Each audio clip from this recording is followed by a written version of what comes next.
கடந்து வந்திருக்கிறோம். பாருங்க, ஒரு 10 நிமிஷம் அவனுடைய வார்த்தையை கேளுங்க. உலகம் கொடுக்க கூடாத ஒரு சமாதானத்தை கொடுக்கிற ஒரு நல்ல தெய்வம் தான் இயேசு கிறிஸ்து. பாவியா இருந்த ஒரு மனிதனுடைய வாழ்க்கைய அழகா மாத்தி சமுதாயத்துல ஒரு அந்தஸ்தை கொடுக்கிறவர் தான் நாங்க அறிவிக்கிறேன் ஆண்டவராகிய இயேசு கிறிஸ்து. பாருங்க, யாருமே பாவம் செய்யாத மனிதன் யாருமே இல்லை. எல்லாரும் பாவிதான். பாவம் செய்யாத பூமியில ஒருத்தர் இருக்க முடியாது. பாருங்க, ஒரு வீட்டுக்கு ஒரு பிள்ளை அடங்குதுன்னா அந்த பிள்ளைய குடும்பம் எப்படி பார்க்கணும், கேவலமா பார்க்கும். ஒரு கெட்ட பழக்கத்துக்கு ஒரு பிள்ளை அடிமையாச்சுன்னா அந்த பிள்ளை என்ன பண்ணுவாங்க, குடும்பத்தினர்லாம் வெறுத்துருவாங்க, சொந்த பந்தம் வெறுத்துருவாங்க. ஆனா அப்படிப்பட்ட கெட்டு போன ஒரு மனிதனுடைய வாழ்க்கைய சீரமைக்கும்படியாக தான் இயேசு கிறிஸ்து இந்த பூமிக்கு வந்தார். பாருங்க, கெட்டு போனது ரட்சிக்கவுமே மனுஷகுமாரன் பூமிக்கு வந்தார் என்று பார்க்கிறோம். வேதத்துல பாருங்க, அழகான ஒரு சம்பவம் நடந்தது. என்னன்னா, ஒரு தகப்பனுக்கு 2 பிள்ளைங்க இருந்தாங்க. அதுல பாருங்க, இளையவன் என்ன சொன்னானா, நீ சொத்துல என்ன பண்ற, எல்லாருக்கும் செலவழிக்கிறப்பா, நீ என்ன பண்ண, என் சொத்தை பிரிச்சு கொடுத்துரு சொல்லி சொத்தை வாங்கிக்கின்னு வெளி தேசத்துக்கு போய் மனப்போன போக்குல எல்லாவற்றும் என்ன பண்ண, இருந்த பணத்தெல்லாம் அழிச்சிட்டான். அழிச்ச பிறகு கூட அவன் பாருங்க, அவனுக்கு கொஞ்சம் கூட அவனால என்ன பண்ண முடியல, சமாதானமோ நிம்மதியாவும் இருக்க முடியலங்க. நடந்த காரியம், கையில இருந்த பணம் எல்லாம் செலவழிஞ்சு போச்சு. இனி ஒருத்தரும் அவனை ஆதரிக்க யாரும் இல்லை. எல்லாமே தீர்ந்த பிறகு பன்றிக்கு போற தவிடு கிடைக்குமான்னு கூட அவன் பார்த்தான். அந்த தவிட கூட யாருமே என்ன பண்ணல, அவனுக்கு கொடுக்கலங்க. அப்படிப்பட்ட ஒரு நிலைமையில இருந்த அந்த மனிதன் என்ன பண்றான், யோசிக்கிறான். ஐயோ, நம்ம அப்பா வீட்டுல எல்லாருக்கும் நல்ல பூர்த்தியான சாப்பாடு இருக்குது, நெல்ல என்ன பண்றோம், நல்ல பூர்த்தியான சாப்பாடு இருக்குது, எல்லாம் கிடைச்சது, நம்ம மனப்போன போக்கில் நடக்கும்படியா வந்துட்டோமே, நம்மளுக்கு எதுவுமே இல்லையே சொல்லி அவன் வேதனைப்படும் போது பாருங்க, நம்ம அப்பா வீட்டுக்கே போயிடலான்னு சொல்லி அவன் ஓடி வராங்க. எப்படி நம்ம அப்பா வீட்டுக்குனா போயிடலான்னு சொல்லி அவன் நடந்து வரும்போது தூரத்துல அப்பா பாக்குறாரு. என்ன பாக்குறாருன்னா, என் புள்ள போல தெரியுத சொல்லி அங்க பாத்தீங்கன்னா இவர் நடந்து வருவாரு. தகப்பனா ஓடி போய் அந்த பிள்ளைய கட்டி அணைச்சு முத்தம் கொடுப்பாருங்க. அதே போலதான் நீ எவ்வளவு பெரிய பாவம் செஞ்சா கூட, உலகம் உன்னை வெறுத்தா கூட, இயேசு கிறிஸ்து உன் பாவத்துக்காக மரித்த தெய்வங்க. இன்னைக்கு உலகம் உன்னை என்ன பண்ணலாம், குடும்பம் உன்னை கேவலமா பார்க்கலாம், உறவுகள் உன்னை கேவலமா பார்க்கலாம், சொந்த பந்தம் உன்னை கேவலமா பார்க்கலாம். உனக்கு கெட்டு போன வாழ்க்கை அழகா மாத்ததான் இயேசு கிறிஸ்து சிலுவையில் அலங்கோலமாய் மாறினார்.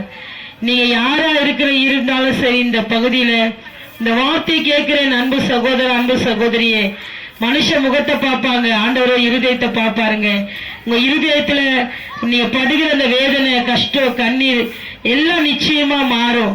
ஏசப்பா உங்ககிட்ட பணத்தை கேட்கல, நகையை கேட்கல, அவர் எதையுமே கேட்கலங்க. உங்க சின்ன இதயத்துல, ஏசப்பா என் இதயத்துல வாங்க, என் பிரச்சனையை மாத்துங்க, என் பாவத்தை மன்னிங்க, என் அக்கிரமத்தை மன்னிங்க, என் துணிகரத்தை மன்னிங்க, என் மீறுதலை மன்னிங்க, நான் உலகத்துக்கு நான் தெரியாம செய்த எல்லா பாவத்தையும் என்ன பண்ணுங்க, நீ மன்னிச்சு தூய ரத்தத்தால என்னை கழுவுன்னு சொல்லுங்க. நிச்சயமா ஆண்டவர் உங்களை என்ன பண்ணுவாரு, அவர் மன்னிப்பு கொடுக்கிற தேவனா இருக்கிறாருங்க. பாருங்க, வேதம் சொல்லுது, இழந்து போனதை தேடவும் ரட்சிக்கவுமே மனுஷகுமாரன் பூமிக்கு வந்தார். பாருங்க, கெட்டு போகும்போது யாருமே அந்த பொருள் என்ன பண்ணுவோம், குப்பையில தான் போடுவோம். ஒரு பொருள் கெட்டு போச்சுன்னா அந்த பொருள் என்ன போனா குப்பைக்கு தான் போவோம். ஆனா இயேசு கிறிஸ்து கெட்டு போன ஒரு மனிதனுடைய வாழ்க்கைய அழகா மாத்தி சமுதாயத்துல அவனுக்கு ஒரு அந்தஸ்தை கொடுத்து, பாவ மன்னிப்பு ரட்சிப்பை கொடுத்து, புது வாழ்க்கையை கொடுத்து. பாருங்க, நீங்க அநேக சாட்சிகளை கேட்டிருப்பீங்க, அநேக ஊழியர்கள் வந்து நிக்கிற சாட்சியெல்லாம் கேட்பீங்க. நான் ரவுடியா இருந்தேன், நான் என்ன பண்ண, குடிக்கு அடிமையா இருந்தேன், என் குடும்பம் என்ன வெறுத்துச்சு, இப்படிப்பட்ட நிலைமையில நான் சாக போனேன், எனக்கு ஆண்டவர் என்ன பண்ணாரு, வாழ்க்கை கொடுத்தாரு, இன்னைக்கு உங்க மத்தியில் ஒரு ஊழியக்காரனா நிக்கிறேன்னு சொல்லி அநேக போதகர்கள், அநேக ஊழியர்கள் சொல்ற சாட்சியெல்லாம் நீங்க கேட்டிருப்பீங்க. சொல்லுங்க. இன்னைக்கு பாவிகளை ரட்சிக்கதான் இயேசு கிறிஸ்து இந்த பூமிக்கு வந்தார். உலகம் உங்க குடும்பங்களை அர்த்தமா பார்க்கலாம், உங்க சொந்த பந்தங்களை கேவலமா பார்க்கலாம். பாருங்க, பணம் இருந்தா 10 சொந்தம் வரும், ஆனா உங்ககிட்ட ஒண்ணு இல்லைன்னா யாருமே பக்கத்துல கூட வரமாட்டாங்க. ஏன்னா பாருங்க, இதுதான் மனுஷ வாழ்க்கை. பணத்துக்கு அந்த மரியாதை இல்ல, மனுஷனுக்கு இல்ல, உறவுகளுக்கு இல்லைங்க. ஆனா ஏசப்பா இன்னைக்கு உனக்காக எனக்காக கல்வாரி மலையில கோர சிலுவில சிந்தி அந்த கடைசி சொட்டு ரத்தத்தையும் உனக்காக எனக்காக சிந்தின ஒரு நல்ல தெய்வம் தான் இயேசு கிறிஸ்து. இன்னிய ரட்சணை நாள், இன்னிய அனுகிரக காலம், இனி காலம் செல்லாது, மனம் திரும்புங்கள், பரலோக ராஜ்யம் மிக சமீபமா இருக்குது. ஏன்னா பாருங்க, அந்த தகப்ப ஓடி போய் கட்டி பிடிச்சி கொளுத்த கன்றுகள் அடிங்க, என் பிள்ளைக்கு உயர்ந்த வஸ்திரத்தை உடுத்துங்க, முத்திர மோந்திரத்தை அவன் கையில போடுங்கன்னு சொன்னாருங்க.